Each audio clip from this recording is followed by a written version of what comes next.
Yacce za ka connecting ɗin printer da wayarka domin printing ɗin receipt, NEPA bill ko hoto kake so ka printing.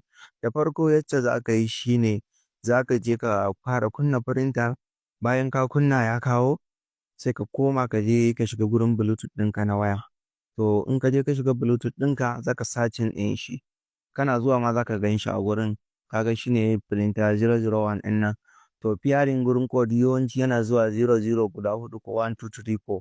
To bayan ka riga ka selecting, sai ka fita ka koma sai ka je ka shiga Google Play Store.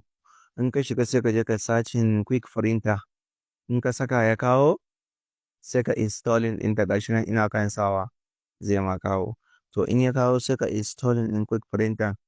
Bayan ya gama installing ɗin sai ya nuna muku yanda za ka yi. Sannan kuma yanda abun yake shine in har ka riga ka yi setting so ɗaya ba za ka ƙara yi ba. In kana so ka yi ka connecting ɗin shi ka printing abu kullum, sai dai kawai ka zo ka danna print zai yi. To ka ga mun riga mun shiga app ɗin ya buɗe sai ka danna plus sign ɗin nan. Bayan ya kawo select network sai ka zaɓi na biyun Bluetooth printer. Sai ka zo ka zaɓi wancan printer da ka connecting.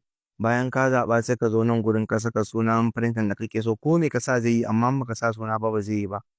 To in ka gama sawa a ƙasa za ka ga gun da aka saka save. Sai ka danna save. To shikenan ya riga ya gama. Sannan sai ka je ka koma ka shiga abin da kake so ka printing. Bari mu gwada printing ɗin bill ɗin NEPA a misali. Kaga na shiga cikin transaction ɗin ga gurin download preview ɗin nan in na riga na danna shi. Yana riga yana kawowa sai in danna print receipt ɗin nan.